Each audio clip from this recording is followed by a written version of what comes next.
38 centimeters in feet?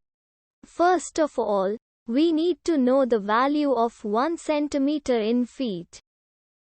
It's always 1 centimeter equals 0.03280839895 feet. Now we have to multiply 0.03280839895 by 38.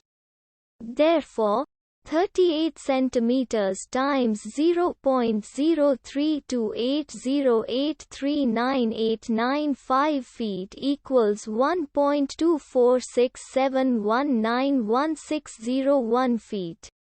So, in other words, 38 centimeters equals 1.246719161 feet.